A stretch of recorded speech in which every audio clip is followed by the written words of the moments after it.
So, paalis na tayo dito. Proceed na kami sa aming ibang pupuntahan.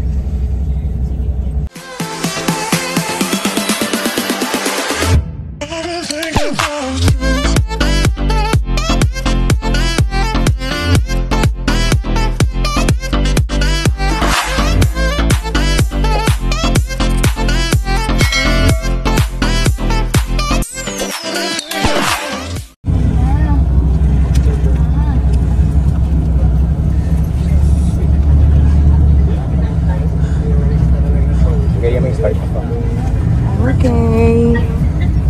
Goodbye, Mount Mayon. Hanggang sa muling pagkikita natin, Mount Mayon.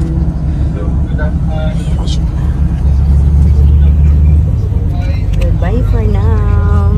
Bye-bye. We'll be back. Habang papunta po doon sa ating next destination. So once again, Ma'am Sir, welcome to Bicol. Ayan. I-welcome po na ulit namin kayo kung nauna na yung ating mga iba't ibang klaseng mga... Ang Pilipinas ay merong tatlong malalaking isla. At yung tatlong malalaking isla, review lang po ito, ang Luzon, Visayas at Mindanao. So approximately po, we have 7,100 island and islands po. And one. Okay. So ngayon po, marami nang na-discovering mga isla. So almost 8,000 na po ang mga isla sa buong Pilipinas. Okay. So syempre po sa bawat isla, malalaking isla sa Luzon, Visayas at Mindanao, ay meron po tayong mga oldest cities in the Philippines. Okay, alam ko po na yung iba alam, yung iba naman po ang remind lang rin natin. Okay, sa Luzon, saan po ang... hindi po. Oldest city in Luzon? Hindi Manila. Yes, Vigan City. Sa Visayas ay, yes, the Queen City of the South. At sa Mindanao ay Davao City. Naku, si Sir Perfect. Sir, may gift ako sa inyo later. Okay. Okay na ba yun? Ang lapit-lapit pa. Mga resort din pala mga dadaanan dito. Okay, at syempre po, nabanggit na po natin na ang Queen City of the South or ang Cebu po ay nasa Visayas. Pero, alam niyo po ba na ang Cebu po ay mawawala na sa mapa ng Pilipinas? Dahil lang po yan sa isang patak ng Joy. O, diba? Tuwang-tuwa si Sir. Yes, yun po yun. Naku, baka may taga-Bisaya po ba dito? Meron! Oy, Bisaya man day mo, oy. Yes! Sama na, oy. Bisayang dako. Yes. Dako kaayo ba? Literal. Ayan. So syempre po, balikan po natin ang Bicol or ang Bicol Region, ang Region 5. So ito po ay na-experience ng Bailan, approximately 555 kilometers south of Manila. And ang Bicol Region po ay composed of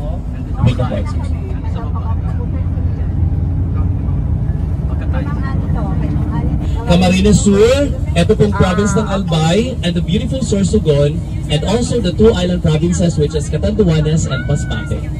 Ayan po yan. So ang pinakamalaki po in terms of land area and population ay ang aming pong probinsya, ang Camarines Sur. Meron po itong 1,063 barangays, 35 municipalities, and also we have 5 distrito. Sa bawat distrito pong yun, ay merong mga ipinagmamalaki. Same with the 6 provinces in the Bicol region. Plus, ano pa pong meron? Sa Camarines Sur ay meron lang pong 2 city. Ang Naga City is the heart of the Bicolandia, and also yung Iriga City is the City of Star. Dahil taga doon po ang inyong iniidolo na si Miss Nora Honor. Yes po, sa Iriga City. And yung Naga po, Naga City is, ano na po siya, Metro Naga na po siya ngayon. Dahil nagtatayuan na po ng naglalakihang mga condominium units po sa Metro Naga. Okay, taga-dyan rin po ang ating ex-Vice President, Attorney Lenny Robredo. Marami pong kilalang tao nandiyan. Si former Senator Raul Roco, taga-dyan po sa Metro Naga. So, Bukod dyan, ang S&R, ang Landers, ang dami po mga malls, mga big schools na saan po sa Metro Naga. Like Philippine Women's University, University of Nueva Cáceres, and also Ateneo de Naga University, University of Santa Isabel, Naga College Foundation, at halos mga IT schools na saan po sa Metro Naga. Okay, balikan po natin ang probinsya ng Albay. Ang probinsya ng Albay, kitang-kita niyo po kanina, nako, the world's most perfect cone and the beautiful disaster ay dito matatagpuan. Dito po sa ating mga active volcanoes po, out of 7 active volcanoes sa buong Pilipinas, ang dalawa po ay nasa Bicol region. Ayan. Yes, ang Mount Mayon sa probinsya ng Albay at ang Mount Bulusan po sa probinsya ng Sorsogon.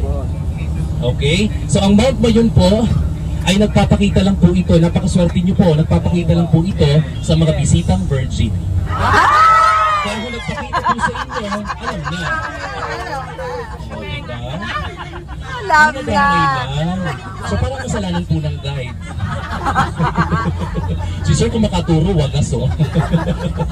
Ayun po yun, and at the same time po, syempre ang ating pinagmamalaking Mount Mayon, it stands po approximately 8,100 feet above sea level. Meron po itong tinatawag tayong 6-kilometer danger zone. Wala pong alert level po ngayon, pero hindi po ibig sabihin na tayo ay lalagpas sa danger zone. Dahil meron pong tinatawag na phreatic explosion ng mga mahinang pagputok po ng vulkan. Okay? So dito po sa amin sobrang init, kaya kung na-experience nyo po yan, nako, nasa Bicol po kayo. Malamang. Okay, Mas mainit sa Manila, dear. Ay, mas mainit po ba sa Manila? Yes. Mas mainit po ako. Ganda ng Okay, pero itim-itim ko po eh. You're so hot. 40 sa ngayon po. 47 to? Sure? Hindi po kasi ako nag-check, sorry. Magayon 47? Farm. Not here. Yes. And also po dito po sa probinsya ng Albay, meron pong 3 distrito. Bawat distrito ay merong syudad. So first district, nandyan po ang Tabaco City. Yung dito sa area na to, second district, nandyan po ang Legazpi City. At sa first, second district, third district po yung dadaanan nyo po, nandun po ang Ligao City. And at the same time po, napakaswerte nyo po ngayon. Pero may konting malas. Hindi, joke. si Ma'am, hindi po kasi ngayon pong araw na ito, pangalawang araw na po nang nakalagay. Kung nakita nyo po or nabasa nyo yung a weekends of everything that flies. Kasi po nagaganap po dito ang 3 araw po na ating first ever. Ginaganap po ito palagi sa Clark, Pampanga. Siguro naka-witness kayo. Dito po ginaganap ang first ever Hot Air Balloon Festival 2024. Ang daming turista, actually po, ilang days na kami, like ako, meron ako mga Chinese nationals po na bisita, ito, mga ganyan, ang dami, super. Pero sa tingin ko mas madami kayo. Yung mga foreign tourists natin, tinalo ng mga taga University of Makati.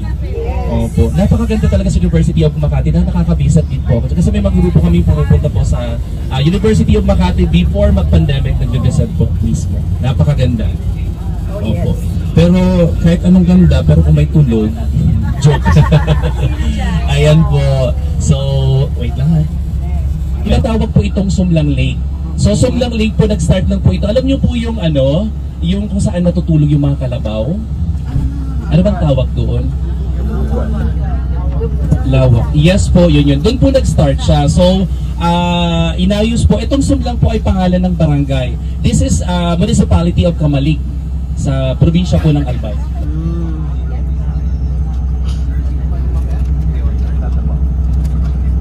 Oh, may sayad yung guy. Ay, sorry naman.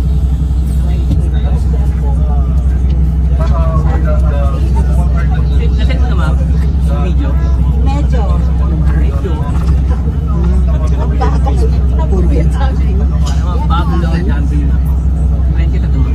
So, Sumlang Lake. Ayan daw. So, kasya kaya yung aming sasakyan na bus naman ito. Ako,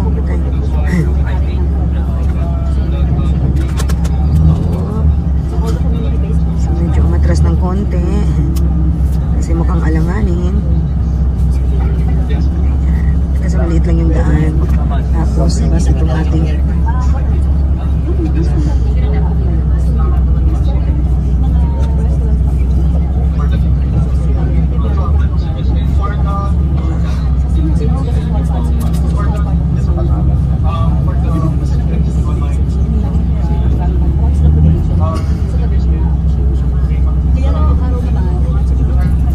Meron na rin po sila ditong kung gusto niyo pong mag-boating, meron po, may mga restaurants na rin sila at function hall. Okay. Makikita niyo po ang boating. Diretso na.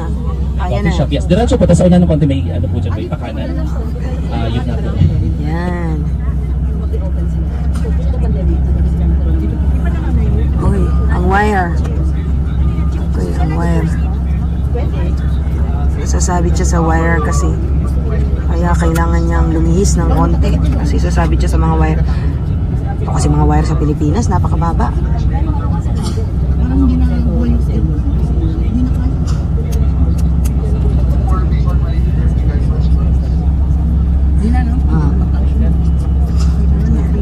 Kita pa rin, oh. Pero nagtatago na siya, Kasi oh. sa Albay, kahit saan ka pumunta, para siyang nakaharap. Nakapaligid ang mga bayan ng munisipyo sa Mayon. Nakaganon kasi siya, 360 degree kasi yung kanyang pagka-forma. Kaya kahit saan ka na, Kahit saan ka na anggulo, para kang nakaharap lagi.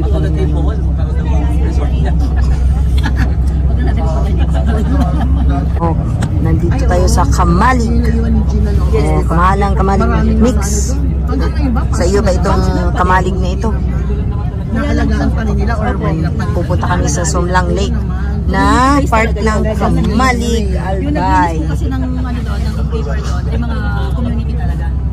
So ayan, nasa Sumlang Lake na tayo.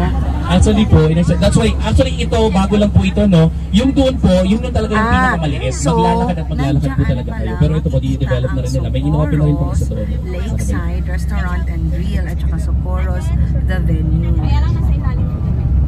Halos everyday nandito po ako. Actually kahapon po may dalawang big bus rin po, mga taga Cebu po, students from Cebu, nandito. Yes po, ayun, malawak na po yun. Ito lang po talaga yung medyo mahirap pagpasok po din yung daanan dito sa area na ito. Lalo na kung hindi po, like first time nyo po na makapunta dito na may Dito tayo big bus. magla-lunch. Okay, ito po yung entrance po natin. Ayan.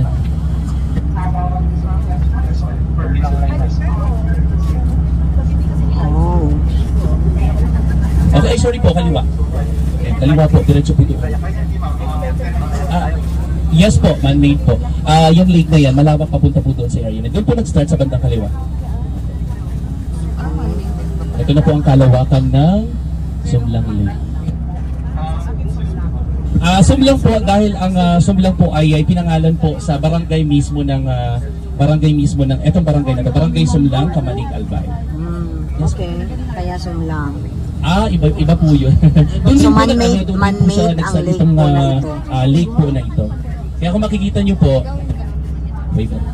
Ito ba ay private or government owned ito? Yes po. Kung makikita nyo saan po yung Kalabaw, yun po ang replica po nung Kalabaw na doon nag-start po itong pag-develop ng area na ito. Dito sa side, makikita na naman yung Mayon. At dyan po sa loob, yes po.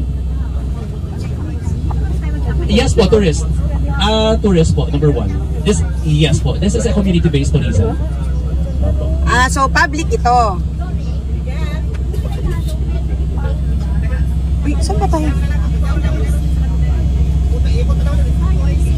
Hindi po, doon lang po magpo-park, tapos maglalakad na po sila. Kami tayo. Saan ba ang ano? Hayaan niyo po, ma'am, ako ang bibili ulit. Ako ang bibili ako. Yes po. So nakapasok na tayo. Dito sa gilid nakikita na naman yung Mount Mayon. Ayan.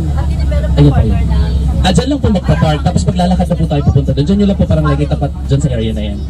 Dito ba? Hindi naman doon. I see. So ma'am, sir, dito na po tayo. Papark lang ng maayos, bababa and dalhin nyo po yung mga valuables nyo po dahil dito po tayo mag-take ng lunch. Okay. Mauuna po si Ma'am Annie, then follow po kayo sa kanila. Iiwan po yung mga... Okay. So umikot na po tayo, tapos na po. Ayan. So makikita nyo po yan, bababa sa bus, daan po dadaan, papunta po doon. Tapos may function hall dyan, may waving, may PD product, may mga pasalubong center po. And at the same time, may restaurant po tayo dyan, may comfort room. Then makikita nyo po, ayun po sa kanan si Mount Mayon. Makikita nyo po ang ganda, okay? Ma'am, sir, dahan-dahan lang po pa isa-isa pagbamadali sa para sa inyo po. Itong tour guide na ito, kanina pa ako tanong ng tanong sa kanya, hindi niya sinasagot, humanda ka ngayon. Yes po. Kung private na ito o government. Ma'am, this is for you po. You're welcome po. Sabi niya, ano? Ako na lang mag-sweet. Sige na. Okay. Yes po, this is for you po. Wow, legs! Yes. Keychain po. Ang init, huwag kang magtanggal ng blazer. Ang init, Watashi masusunog wa. ang balat mo. Sige ka. Sir, you're welcome po. Enjoy. Ang dami po, no? Yes, ma'am. Para sa inyo po yan. Wow, ayan. Bigay niya. Yes, hello. So, ito ba ay private or government na? Ano na po ito ng government din, ma'am? Oh, government. Yes po. Okay. Opo. Oh, di ba may ganito? Yes, ma'am. This is So, pababa na tayo. for today's video po ba yan? Yes.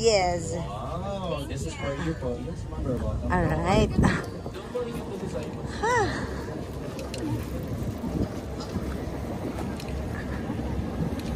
So, maglalakad tayo papunta doon.